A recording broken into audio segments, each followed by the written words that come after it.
Amém? Está sentindo a presença do papai aí? Como é bom estar na igreja, né, irmãos? Um ambiente de glória, literalmente. É um ambiente de glória. Esse lugar se chama Betel. Tem uma escada que toca os céus e toca a terra, e os anjos sobem e descem sobre esse lugar. Amém? E o Senhor vai falar com você hoje. Abra sua Bíblia comigo. Hoje eu vou à moda antiga. Deixei o iPad em casa. Romanos capítulo de número 12. Amém? Romanos capítulo 12. Texto conhecido. Vamos ler o verso 1 e 2. Na medida que você encontrar, diga glória a Jesus. Se tiver alguém aí perto de você que não tem uma Bíblia, tem aqui no telão agora. Amém? Romanos 12, 1. Palavras do apóstolo Paulo. Portanto, irmãos, rogo-lhes, pelas misericórdias de Deus, que se ofereçam em sacrifício vivo, santo e agradável a Deus. Este é o culto racional de vocês. Não se amoldem ao padrão desse mundo, mas transformem-se pela renovação da sua mente, para que vocês sejam capazes de experimentar e comprovar.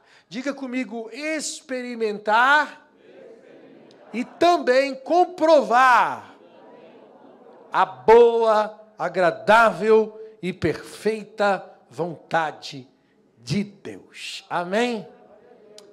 Vamos orar. Espírito Santo, entregamos a Ti uma vez mais o nosso coração. Fala conosco, não o que queremos ouvir, mas o que precisamos ouvir nessa noite. Lidera o nosso coração, Senhor, lidera a nossa alma. Você tem autoridade sobre nós. Nós nos submetemos à Sua voz de comando nessa noite. Que a Tua palavra seja uma espada afiada, Senhor, que venha nos tratar por dentro, Senhor. Faça divisão de alma, juntas, medulas e espírito. Nos faz discernir a nós mesmos através da Sua verdade santa. Fique à vontade, Jesus. Fala comigo, Espírito Santo. Amém e amém. Pode sentar, fica à vontade.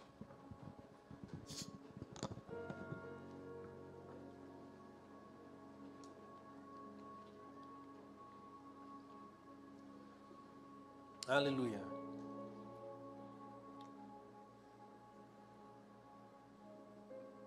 Quantas pessoas aqui conhecem o propósito de Deus para a sua vida? Pastor, eu sei qual é o plano de Deus para mim. Eu tenho convicção plena. Eu sei qual o caminho. Dá um sinal com a mão aqui, deixa eu ver. Quem tem certeza do plano de Deus na sua vida? Poucas pessoas, né, irmão? Levanta a mão bem alta assim para mim ver. Poucas pessoas. Quantos de nós, há muitos anos, nos perguntamos, na igreja, Senhor, qual que é o seu projeto para mim? Qual que é o seu plano na minha vida? Quantas vezes você foi para a igreja para buscar uma confirmação? Senhor, eu preciso de uma confirmação, fala comigo. Quantos de vocês já foram naquele culto que o profeta revela? E aí tu sentou lá na primeira fila. Que você falou assim, aqui ele vai me ver. Já fez isso? Eu ia para o culto assim, eu sentava na primeira fila, porque o profeta só revelava quem estava na primeira fila. Aí quando eu ia para a primeira fila, ele falava com o cara do fundo. Mas isso é coisa de menino, né? A gente, por muito tempo, tinha uma expectativa, mas no fundo, a gente queria que Deus falasse aquilo que a gente quer. A gente cria uma expectativa na vontade de Deus, mas na verdade é a vontade nossa. A gente já planejou tudo, só quer que Deus fale aquilo que a gente já planejou. Já abriu a Bíblia assim, falou: Deus, eu preciso de uma confirmação, fala comigo. E aí tu abre a Bíblia assim, e de repente cai numa palavra dura. Ou cai numa palavra lá de Eclesiastes, de vaidade, vaidade, tudo é vaidade. Aí tu lê, tu fala assim: pô, mano, vaidade, não. Aí tu não dá muita atenção, tu fala assim: não, acho que não foi direito. Aí tu fecha a Bíblia e tu ora de novo: Senhor, fala comigo. E aí você abre de novo. Enquanto não cai lá onde tu quer ouvir, tipo, eu irei na tua frente, quebrarei as portas de bronze e os ferrolhos de ferro. Enquanto não cai lá, o Senhor é meu pastor e nada me faltará. Enquanto não cai lá nas coisas que você quer ouvir para confirmar no teu coração coisas que você já decretou. É mais ou menos assim. Quando você já está decidido no seu coração por uma coisa, você foge dos conselhos das pessoas que você sabe que vão dizer o contrário. E você busca os conselhos daqueles que você sabe que vai te apoiar. É verdade ou não é? Vou dar um exemplo. Eu vivenciei um divórcio na minha vida. Eu vivenciei isso. Foi um sofrimento muito grande. Nunca quis passar por um divórcio. Minha ex-esposa não quis a reconciliação. E aí muitas pessoas que conhecem a minha história do passado, que queriam se divorciar, vieram até mim. Pastor Fabiano, eu quero me divorciar da minha esposa, não dá certo. E não sei o que, o senhor sabe, né? O senhor já passou por isso. Eu digo: eu sei que você não pode ir por esse caminho. E aí a pessoa frustra assim, ela pensava que eu ia apoiar. E eu digo: Deus odeia o divórcio. Mas às vezes as pessoas pensam que porque você passou por uma situação, você vai apoiar que ela faça aquilo que você viveu. Só que eu não vivi isso por minha decisão. Não foi a minha escolha. Eu quis passar pela cruz. E às vezes as pessoas estão fugindo da cruz. Estão fugindo do sacrifício, da dor. Elas não querem perdoar, elas não querem se submeter.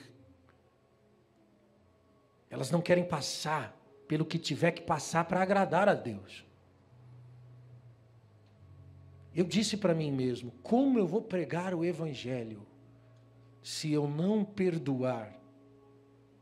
Como eu vou falar da cruz de Cristo se eu não tiver capacidade de perdoar? Eu quis a reconstrução e a reconciliação.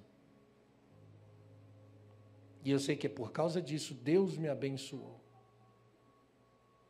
Com a minha esposa hoje, com a minha família, com o lar que eu tenho. Porque eu sempre quis fazer a coisa certa e eu decidi pela coisa certa. E às vezes quando você toma caminhos de atalhos que você pensa que é mais fácil, você sofre a pena. Não pegue atalhos, porque a cruz não tem atalho. Você vai ter que passar pelo caminho. Você vai ter que carregar o peso. Você vai ter que fazer o trajeto. E vai ter que consumar no Gólgota. Jesus deixou bem claro para nós: negue-se a si mesmo, traga a sua cruz e me siga. Renuncie a sua vida. Você sabe o que é isso? É você entender que você não tem uma vida. Quando Paulo está dizendo aqui em Romanos 12, rogo pela compaixão de Deus, ele diz assim, pelas misericórdias de Deus, que vocês ofereçam a vida de vocês como sacrifício vivo. Sabe o que isso representa? Você ir para o altar de Deus e dizer, Senhor, a minha vida é uma oferta. Então o meu levantar, o meu deitar, o meu andar, o que eu fizer não tem mais a ver comigo, tem que ter a ver com Ele, porque a minha vida é uma oferta. Eu volto a pertencer a Deus, e isso é o plano original, porque o plano original de Deus nunca foi a individualidade, o plano original de Deus nunca foi a separação do homem, mas o plano original de Deus sempre foi dele, por ele, para ele são todas as coisas, e nele todas as coisas subsistem. Eu já preguei aqui para vocês dizendo que Deus é um Deus coletivo, e Deus é um com tudo que Ele criou, que a Terra nunca saiu da órbita, porque a Terra está nele, o planeta está nele, a criação está nele, tudo pertence a Ele, por isso que um dia faz declaração a outro dia, uma noite faz declaração a outra noite, a natureza, a criação exalta o Criador. Nada funciona sem Deus, tudo está conectado nele, tudo o representa, tudo revela Ele mesmo. Por isso Paulo vai escrever em Romanos dizendo que a criação revela o Criador, que o que de Deus se pode conhecer é revelado através de todas as coisas criadas, e nós podemos entender claramente através da criação o próprio Deus. Por isso que o homem é indesculpável, porque conhecendo Deus, não glorificou como Deus, mas antes o seu coração se desviou, se obscureceu, e transformou a verdade em mentira, porque a imagem do homem se tornou a mentira, a imagem do homem se tornou a corrupção, e isso mancha a imagem do Criador, porque tudo que o Criador criou, criou para representar Ele mesmo, porque Ele criou todas as coisas para funcionar através dele, mas o pecado separa o homem do Criador, por isso que o salário do pecado é a morte, porque não existe vida desconectado da vida. Ele é a vida, Ele é a luz dos homens. Não há vida fora de Jesus. Jesus é o caminho, Jesus é a verdade e Jesus é a vida. Quando você está desconectado de Deus, o que você tem é uma ilusão da vida. Você pensa que tem uma vida, mas você não tem uma vida.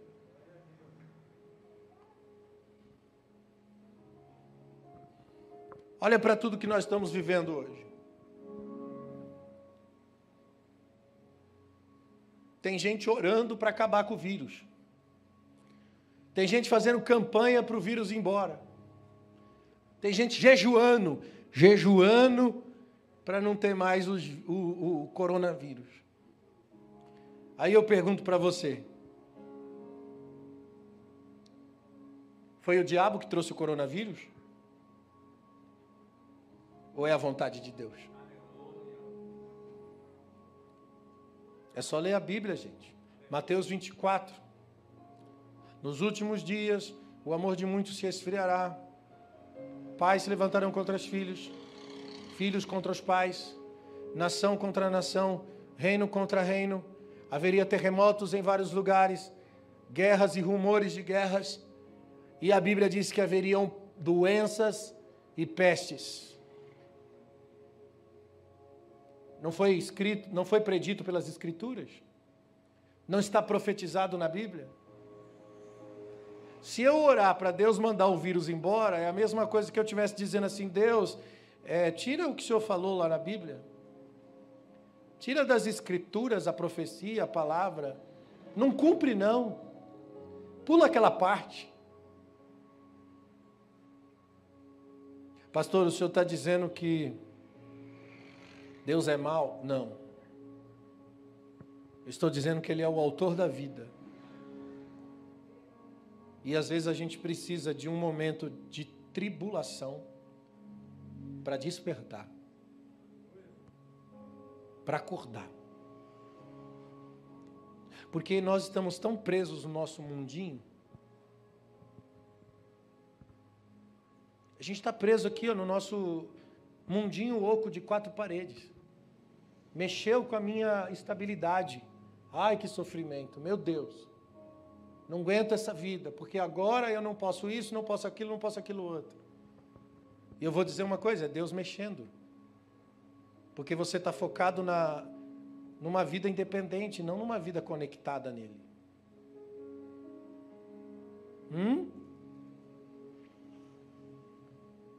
Você está focado em você mesmo. Posso falar uma coisa para vocês, irmãos? Eu sinto falta, assim, da igreja, né? Quando o governador manda fechar a igreja, a gente sente falta.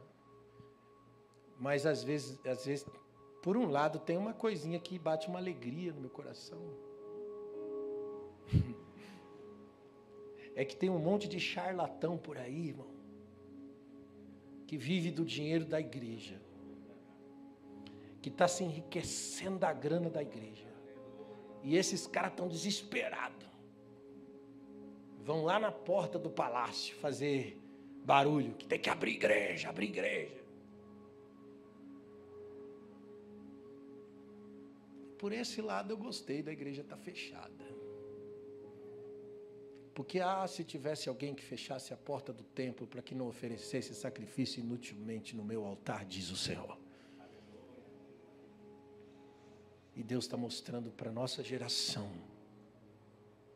que é Ele que manda. A Bíblia diz que Ele faz o dia e Ele faz as trevas. Ele cria o bem e Ele também cria o mal.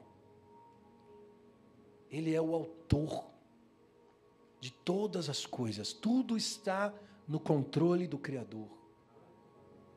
E Deus não cria o mal porque Ele é mau, mas porque você é mau. A maldade não começou em Deus, a maldade começou no homem. O homem decidiu ter o conhecimento do mal. E existe uma coisa chamada consequência. E consequência é discipulado.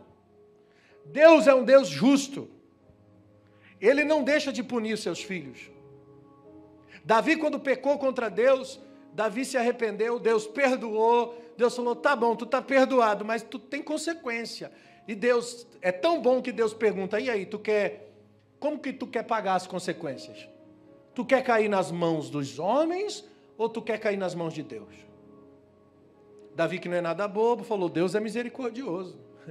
Senhor, eu quero cair nas tuas mãos. E Deus foi duro com Davi. O que o homem planta, a Bíblia diz que o homem colhe. Por quê? Porque é a única forma de você amadurecer, camarada. É a única forma da gente aprender. Você nunca vai chegar no topo sem primeiro sofrer, meu irmão. O sofrimento é a angústia do crescimento. Os caras que malham na academia, se não sofrer, não cresce.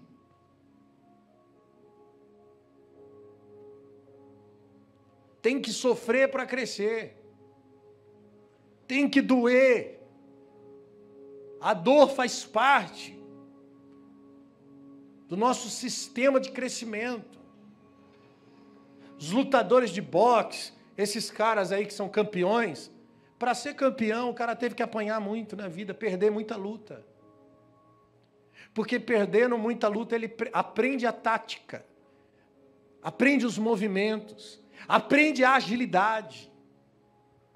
Então a dor, o fracasso, faz parte do sucesso. Você não chega no sucesso sem passar por fracassos. A vida é uma escola de Deus. Deus está discipulando a humanidade. E aí você me pergunta, pastor, mas por que tanta gente morrendo? Pastor, gente que está morrendo. Eu vou repetir, irmão, você está olhando a partir de você. Você está preso aqui, ó, nas quatro paredes do seu mundinho. Por isso que as coisas espirituais só podem ser discernidas por quem é espiritual. E o carnal não entende. Porque o carnal está preso na sua carnalidade, ele está preso no seu mundo, ele está preso no seu ego, ele está preso no seu orgulho, ele está preso nos seus desejos, ele está preso no seu foco, no seu umbigo, no seu ideal. E aí ele vê a morte como uma coisa terrível. Mas a morte, para Deus, não é você descer a sepultura. Tem gente que desce a sepultura e está vivo. Porque aquele que crê em mim, ainda que esteja morto, viverá. E aquele que vive jamais morrerá. E tem gente que está vivo, respirando, tem ar no pulmão, mas está morto. Isaías 37, o Senhor diz, vocês são como um vale de ossos secos. Era uma nação. Era um povo que tinha ar nos pulmões, mas para Deus era um vale de ossos secos. E a proposta de Deus era ressuscitar aquele povo. Perceba que nós precisamos ver através dos olhos de Deus. Precisamos ter visão espiritual das coisas. Então nós vamos entender que a morte não significa nada diante do autor da vida.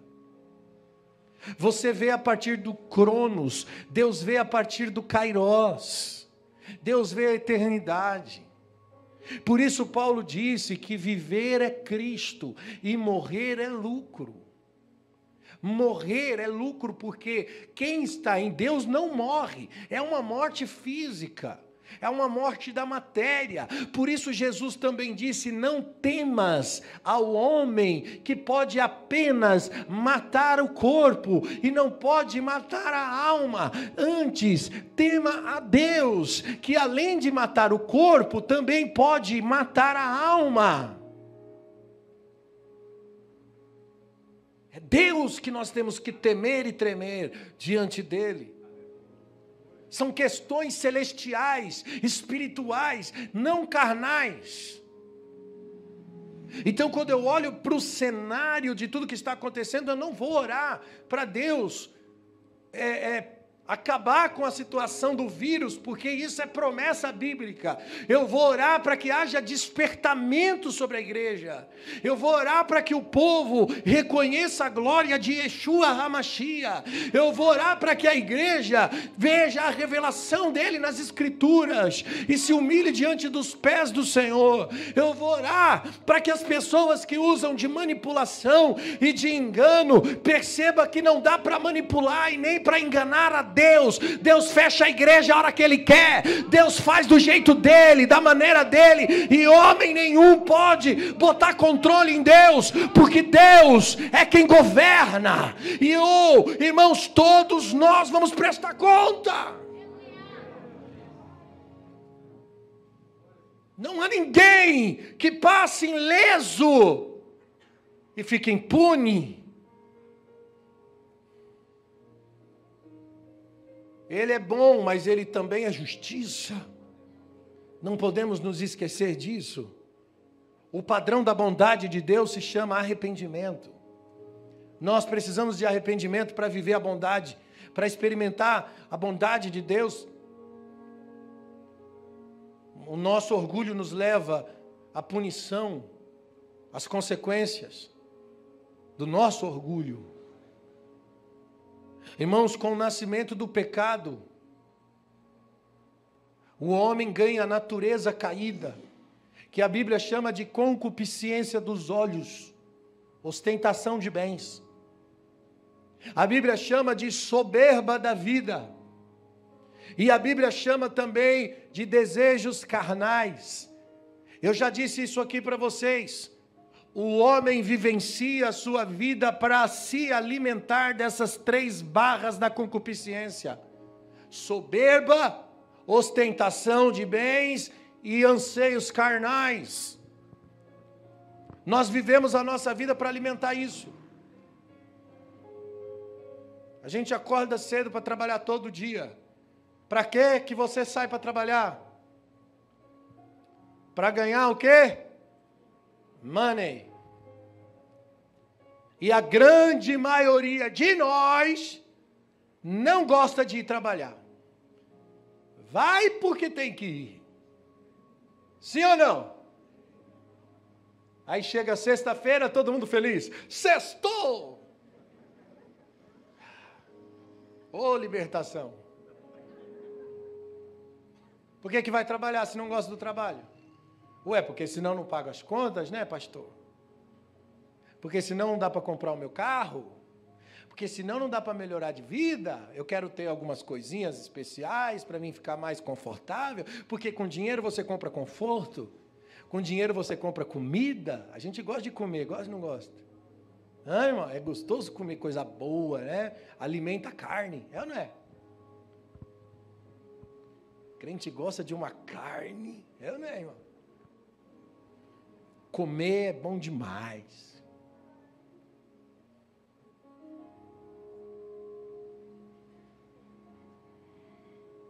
A gente gosta de elogios. A gente gosta de ser o melhor no que faz. O número 1. Ser reconhecido é muito bom. Quem aqui não gosta de um reconhecimento, de um aplauso, de um elogio? Todo mundo, irmão, a gente gosta. Por que a pessoa muda, às vezes quando ela fica famosa, ela fica rica, e ela muda, ela não é mais aquela mesma pessoa que ela era antes, que ela tinha mais humildade. Mas ela perde esse sentido, por quê? Porque ela tem uma natureza caída, chamada orgulho, soberba da vida. Somos escravos dessas 3 barras da concupiscência. Eu não estou dizendo que você não tem que sair para trabalhar todo dia, a gente tem que ter o nosso trabalho. Mas eu estou dizendo que o nosso coração precisa estar no Senhor. Com a natureza caída, nós nos tornamos egoístas. Com a natureza caída, nós nos tornamos competitivos.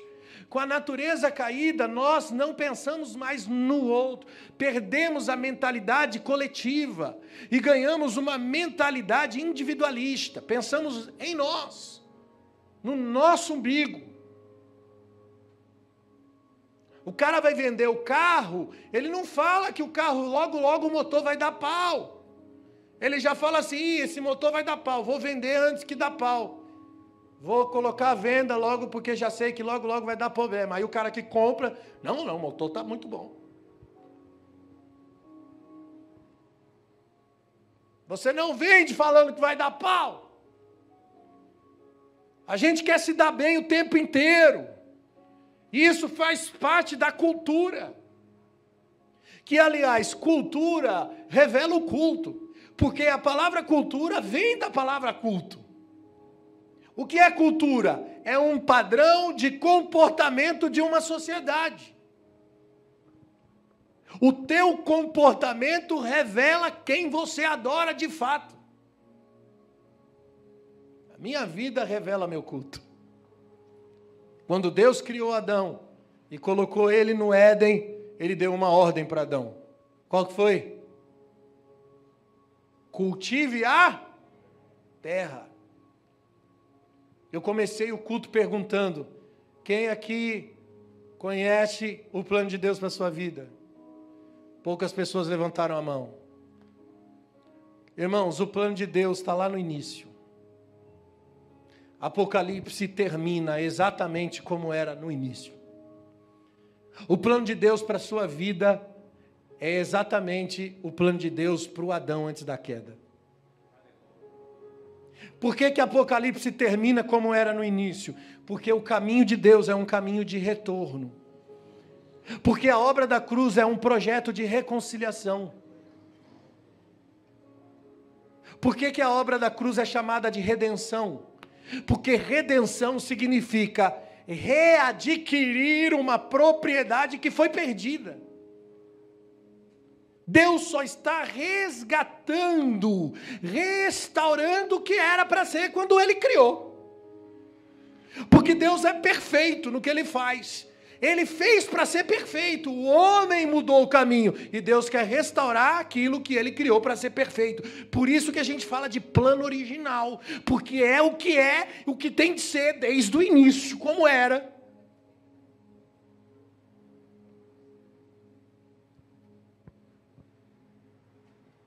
O chamado de Deus para você, o plano de Deus na sua vida é o mesmo que Ele tem na minha, é o mesmo que Ele tem na vida do pastor Adelmo, na vida de qualquer ser humano.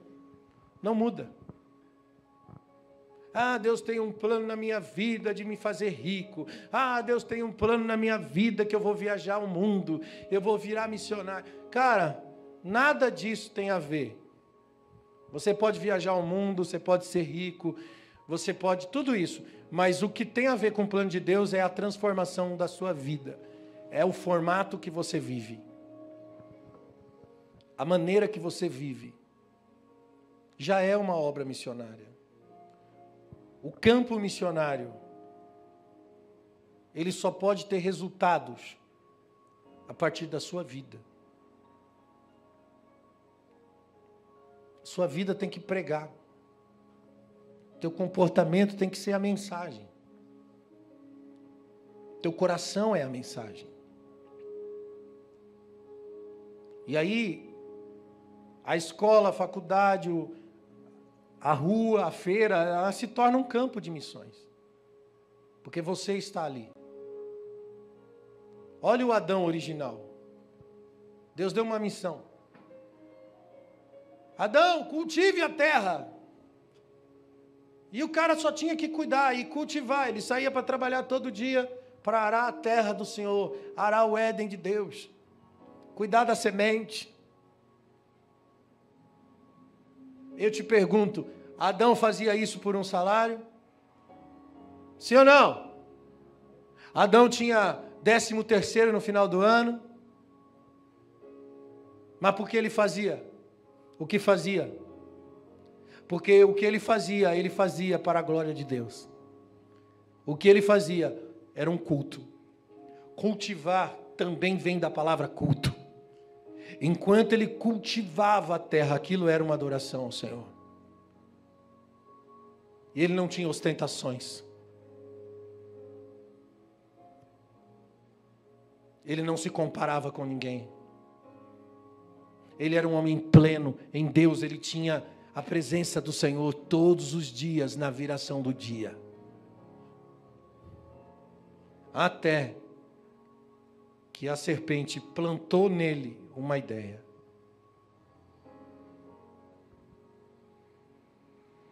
E o homem se desviou do caminho. Mas o plano original era esse. Era fazer da sua vida um palco de louvor e de adoração. Por isso Paulo vem dizer para a gente, quer comais, quer bebais, quer façais qualquer coisa, faça para a glória de Deus.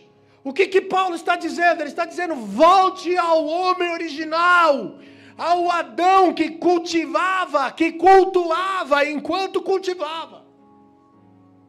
Adão não tinha 2 horas de culto. Adão não se preparava para uma reunião. O culto dele, a vida dele era o culto. Era a reunião. Por isso eu pergunto para você, amado, o que é mais fácil? Você gastar 2 horas fazendo alguma coisa para Deus? Ou você fazer com que todas as coisas que você faz seja para a glória de Deus? O que é mais fácil? Eu gastar 2 horas para dizer, agora eu vou lá na igreja e vou pregar.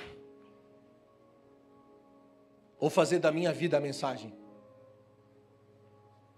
O que é mais fácil? Eu ir lá, debaixo da ponte, gastar 2 horas entregando uma marmita, entregando uma peça de roupa, ou fazer da minha vida a caridade, a bondade, a fraternidade de todos os dias. Porque eu vou falar para você, tem gente que tira 2 horas do seu tempo para ir entregar a marmita no sábado, mas quando chega no domingo, na segunda-feira, o cara passa na frente do mesmo morador de rua que ele deu a marmita e nem conhece.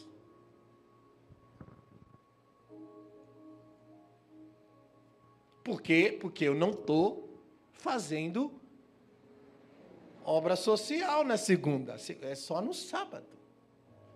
É só naquele dia, naquele horário. E naquele dia, naquele horário, o cara chora com o morador de rua, abraça, se compadece, tem uma palavra de amor, mas na segunda-feira ele passa e nem olha na cara.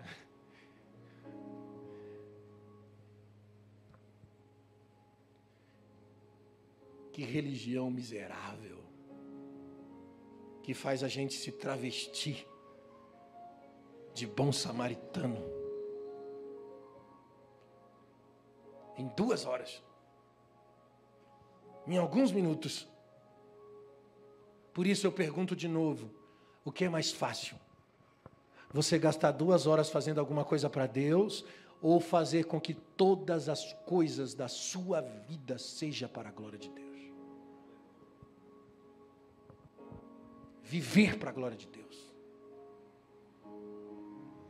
Cada segundo, cada minuto, porque é isso que Paulo está apelando aqui em Romanos 12. Ofereçam a vida de vocês. Ofereçam como sacrifício a vida de vocês, para que o culto de vocês seja inteligente, para que o culto de vocês seja real, para que o culto de vocês sejam racional. Não vos amoldeis aos padrões desse mundo, mas entreguem-se, para que vocês possam comprovar e experimentar a boa, agradável e perfeita vontade de Deus, não a sua, cara. Isso é voltar ao pertencimento. Isso é voltar ao plano original, onde não tem nada a ver comigo, tudo tem a ver com Ele. Onde eu não tenho projetos. É tudo dele. Eu não aguento mais esse falso evangelho, irmãos. Nós precisamos despertar a igreja urgentemente. Existe uma mensagem do diabo sendo pregada hoje. E pior, em nome de Jesus. Porque foi o diabo que ofereceu poder e riqueza. A primeira mensagem foi lá no Éden, quando o diabo pregou para o homem. Você pode ter o poder. Depois o diabo pregou para Jesus, lá no deserto. O diabo tentou Jesus nas 3 barras da concupiscência. Porque Jesus também era homem, 100% homem, sujeito às mesmas paixões que eu e você. E aí o diabo foi na primeira tentar Jesus, no orgulho, na soberba da vida. O diabo falou: tu é o filho de Deus, prova, quero ver, se joga daqui, porque está escrito que você dará ordem aos teus anjos. Aí tinha um penhasco, e o diabo sugeriu que Jesus se jogasse.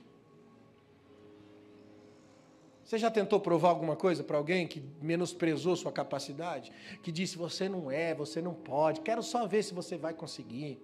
Você não vai conseguir coisa nenhuma, você não é capaz. E aí você se enche assim: eu vou provar. Eu vou provar porque eu não vou aceitar a humilhação. Porque eu não levo desaforo para casa. Já fez isso? Aí você enche o seu coração daquele sentimento de competição. Agora eu tenho que provar. Eu não vou aceitar ser humilhado. Por que a gente é assim? por causa de uma natureza caída chamada soberba da vida. Jesus não precisou provar nada. Ele disse: não tentará o Senhor, seu Deus. Aí não deu certo, o diabo tentou a segunda barra da concupiscência. Ele tentou Jesus na carne. Ele viu que Jesus estava 40 dias e 40 noites em jejum. Ele começou a dizer assim: quero ver se tu é mesmo filho de Deus. Transforma a pedra em pão. Mata a tua fome. Alimenta a sua carne. Jesus matou a carne? Transformou a pedra em pão? Não, ele disse: nem só de pão viverá o homem, mas de toda a palavra de Deus. Aí o diabo viu que não deu certo, ele vai para a terceira barra da concupiscência, essa é a mais pesada de todas. A ostentação dos bens. E ele mostra como num relance todos os reinos do mundo e diz: foi-me dado e eu dou a quem quero. Se você se prostrar e me adorar, te darei. Jesus se rendeu à cobiça dos olhos, à ostentação dos bens? Não. Só um Senhor, só um Deus adorarás e só um Senhor prestarás culto. Ele se mantém na posição. Agora eu vou dizer para você por quê que tem um monte por aí pregando a mensagem do diabo em nome de Jesus. Porque tudo que o diabo ofereceu lá para Jesus no deserto e no monte foi o que os caras estão pregando lá fora: riqueza, prosperidade, alimentando o seu orgulho, o seu ego, dizendo: tu vai ficar grande, tu vai ficar famoso, Deus vai te honrar, tu vai ter exaltado. Foi tudo que o diabo ofereceu para Jesus e Jesus recusou. Em nenhum lugar nas Escrituras você vê Cristo prometendo riquezas, e nem mesmo honras, e nem mesmo exaltações humanas. Muito pelo contrário, Jesus chama Pedro de canto e diz assim: olha Pedro, tu era menino, fazia coisa de menino, mas está chegando a hora que você vai fazer coisa de adulto e será levado aonde você não gostaria de ser levado. A mensagem de Jesus para os seus discípulos era: eu envio vocês no meio dos lobos, vocês serão perseguidos, vocês serão feridos, muitos de vocês serão mortos.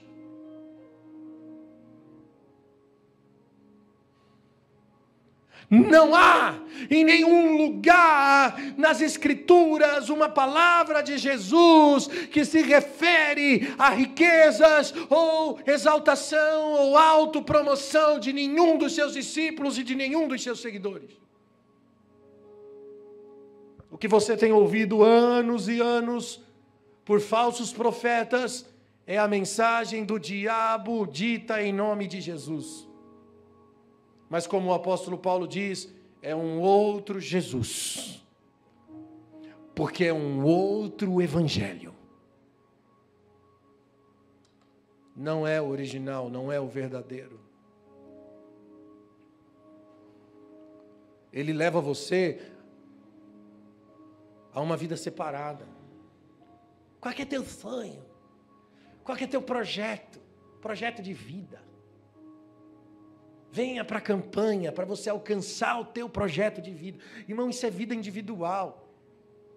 Isso é a serpente pregando para você.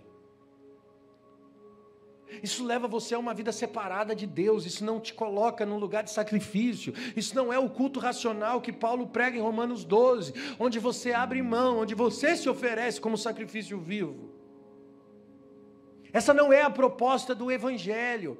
Negue tudo que tem. Renuncie a sua vida, traga a sua cruz e me siga. Por isso é falso, é mentiroso e enganoso. Não aceite isso. Não dá mais nem para ouvir algumas músicas evangélicas. Porque continuam alimentando alma, ego, prazer, desejo.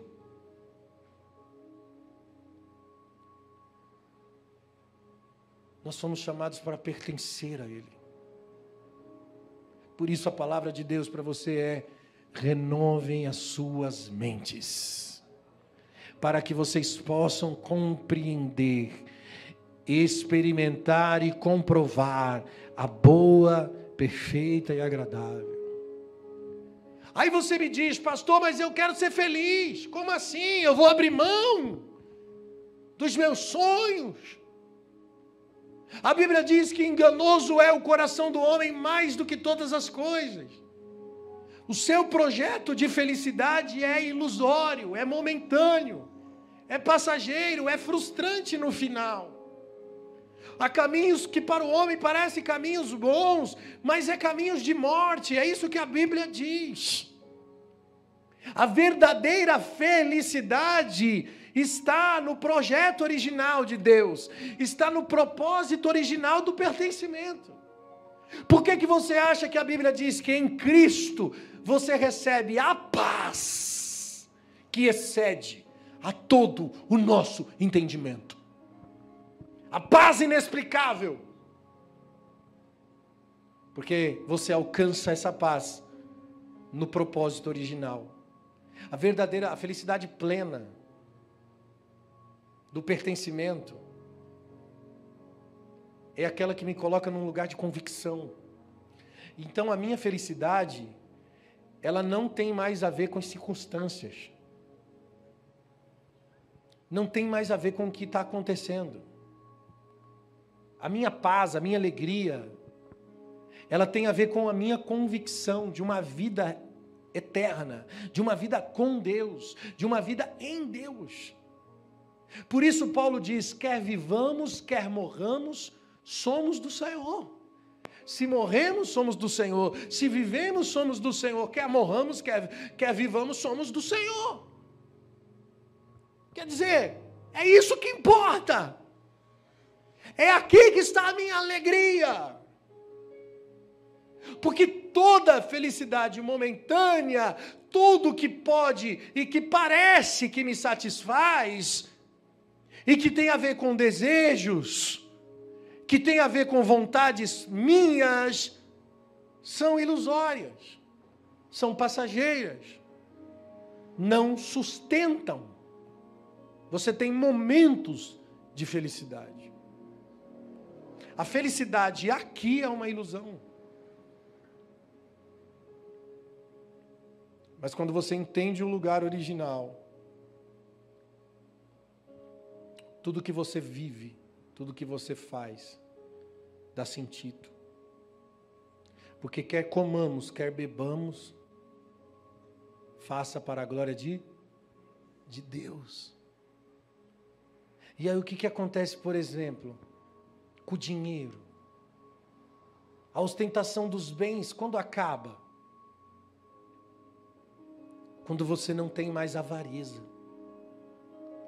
Quando você não trabalha mais pelo dinheiro. Quando você entende que o trabalho faz parte da missão. Por que você acha que a Bíblia diz: Cristo em vós é a esperança da glória? Porque se você entender que se você estiver lá onde você tem que estar, é importante porque Cristo está em você e Cristo precisa ser visto através de você, o teu trabalho encontra propósito.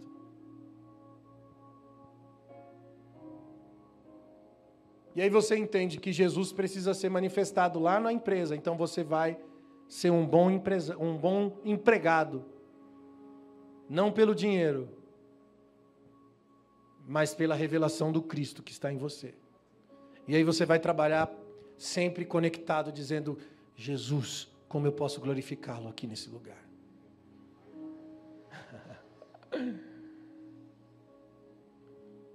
Uau! Sabe qual é o nosso problema?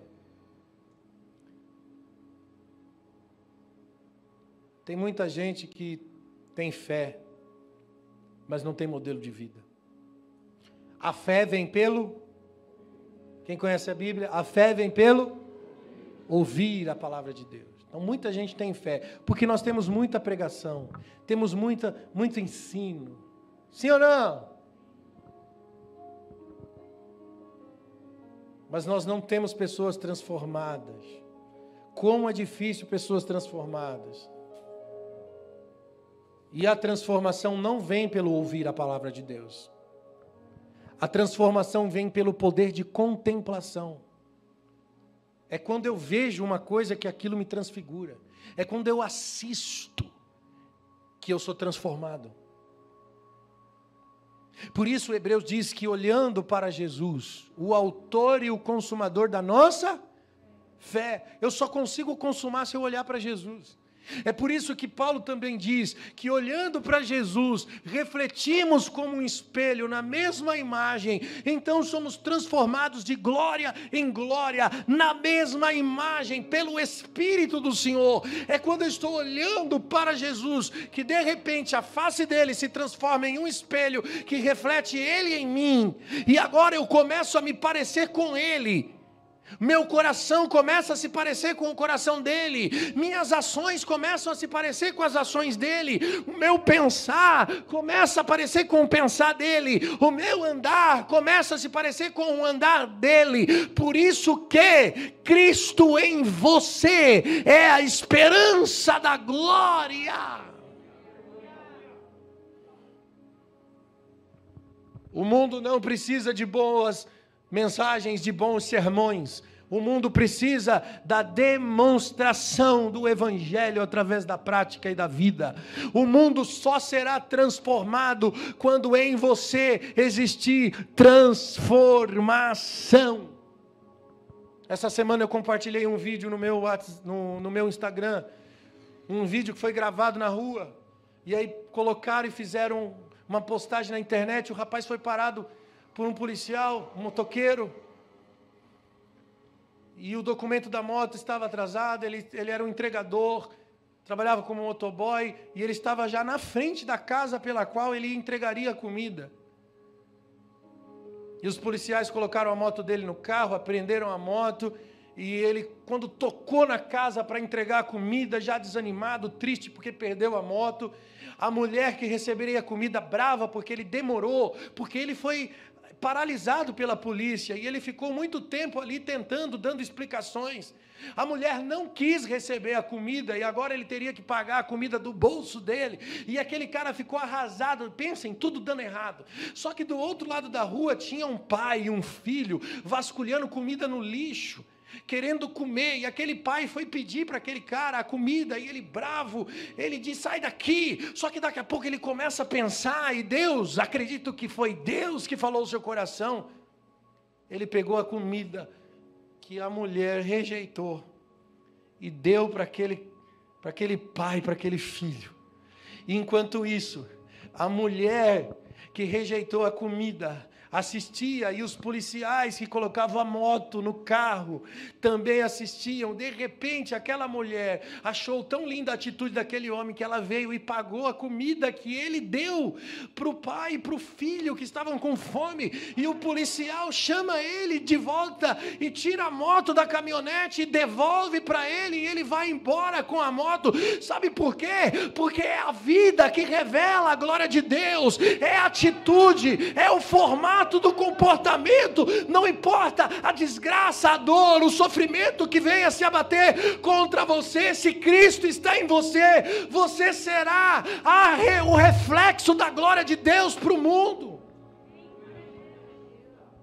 Ser bom não é porque os outros é bom. Ser bom porque há uma transformação de identidade. Então eu serei bom para quem foi mal comigo. Então eu serei justo com quem foi injusto comigo, porque não tem a ver com retribuição, mas tem a ver com uma personalidade transformada. E quando Cristo está nessa personalidade transformada, o mundo vê a glória de Deus e há uma transformação generalizada. Alguém começa a mudar o comportamento junto com você, porque assistiu. Porque contemplou. Será se o teu parente não quer saber de Jesus porque é rebelde ou porque você não reflete a glória de Cristo? Será que o mundo à sua volta está te perseguindo porque você é cristão ou porque você dá mau testemunho?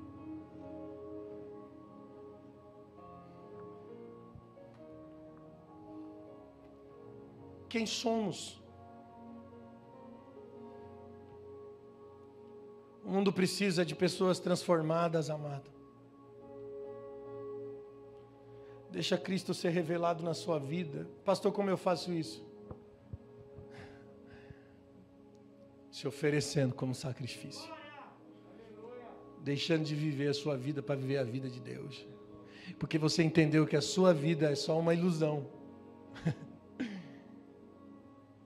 A sua vida é uma ilusão. Ela não é vida de verdade.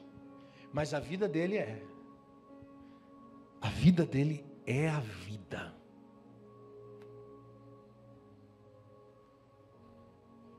Ele disse: eu vim para que tenham vida eterna. Eu vim para que tenham vida e a tenham em abundância. Jesus não está falando de vida em abundância aqui não. Quantos falsos profetas usaram esse versículo para dizer: Jesus veio para que você tenha vida em abundância. Vai ficar rico, irmão, vai ter abundância lá no celeiro. Mentira, Jesus está falando da vida eterna. Não da ilusão da vida que pensamos que temos. Todos estamos num processo de morte, mas a partir da conversão, a partir da entrega, quando você converte o coração e diz: Pai, eu quero isso, eu ofereço a minha vida como sacrifício vivo, santo e agradável a Deus. Eu entendi o caminho de retorno, eu entendi o caminho de volta para Deus, então não tem mais nada a ver comigo, tudo tem a ver com Ele, dele, por Ele, para Ele, são todas as coisas, e isso começa a moldar a minha vida, moldar meu coração, moldar as minhas ações. É aqui que eu consigo perdoar, é aqui que eu consigo amar, é aqui que eu consigo temperamento pacífico, é aqui que eu consigo ser justo, ser piedoso, é aqui, irmãos, que há uma transfiguração da imagem do Filho de Deus. Quando Jesus prega as bem-aventuranças, ele diz: bem-aventurados os pacificadores, bem-aventurados os mansos, os humildes, bem-aventurados que choram, eles serão consolados. Ele está falando: bem-aventurado aqueles que receberam Cristo, porque Cristo é exatamente as bem-aventuranças, a personalidade, a vida de Jesus está revelada aqui nas bem-aventuranças. Bem-aventurado é aquele que se tornar como filho de Deus. Por isso ele deu uns para pastores, mestres, profetas e evangelistas, querendo o aperfeiçoamento do corpo de Cristo, até que nós cheguemos à unidade da fé e ao pleno conhecimento e também à imagem do varão perfeito que é Jesus.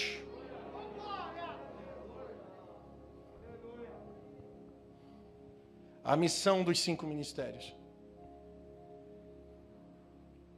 é fazer a igreja se tornar semelhante a Cristo, se tornar um com Ele. Aperfeiçoamento do corpo. Por que corpo? Porque somos um. Somos muitos, mas somos um, onde Ele é o cabeça e nós somos membros uns dos outros. Por isso a igreja primitiva não considerava nada que tinha propriamente sua, mas tudo que possuía era em comum. O que é meu é seu. E não havia necessitados entre eles, porque entenderam o propósito do retorno, em voltar a ser o Adão original. Por isso Jesus é chamado de o último Adão, porque em Cristo o propósito original é restaurado. O primeiro Adão falhou, mas o segundo Adão, o último Adão, não vai ter outro Adão, porque o último Adão cumpriu a tarefa, consumou, entregou-se naquela cruz, rendeu a sua vida, mostrou o que é o propósito de Deus, revelou o reino através da doação da vida, mostrando para mim e para você que o propósito do reino de Deus tem a ver com entrega, tem a ver com se tornar sacrifício vivo diante do altar do Senhor, tem a ver com voltar ao pertencimento, ao resgate da identidade de um homem que pertence a Deus. Seja essa pessoa, por favor. Essa é a nossa luta. Essa é a nossa corrida, é o nosso desafio de cristianismo de todos os dias. Irmão, se você perceber, tudo que a gente prega aqui todos os domingos, irmão, a gente muda o texto, mas o contexto é sempre o mesmo. Porque o propósito é um. A mensagem é uma. Essa é a mensagem. Esse é o plano. Hoje você, por favor, não terá mais dúvidas de qual é o plano de Deus para a sua vida. O plano de Deus para a sua vida é esse, está sendo revelado aqui agora para você. O plano de Deus é que você pertença. O plano de Deus é que a sua vida tenha a ver com Ele, não tenha a ver com você mais. O plano de Deus é que você se torne um com Deus e com o próximo. Esse é o plano de Deus, por isso os 2 mandamentos: ame a Deus acima de tudo e ame o próximo como a si mesmo. Porque esses 2 mandamentos nos faz cumprir toda a lei, cumprir o propósito da nossa existência. E aí você deixa de viver a vida separada, individual, pensando em você. E você passa a viver pensando no outro, considerando o outro superior a você mesmo. Você passa a viver dando honra ao próximo. Isso é vida humilde. Humilde não é ser pobre. Humilde é você valorizar sempre o outro. É você sempre colocar o outro na sua frente. Isso é ser uma pessoa humilde. É dar lugar, é dar preferência.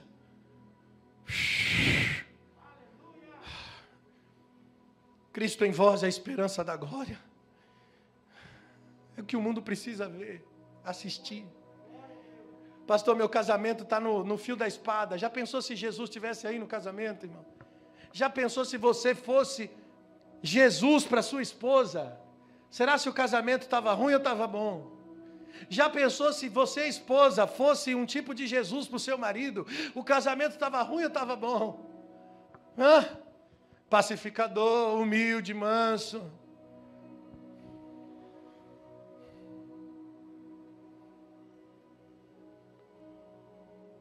Que perdoa. Que suporta.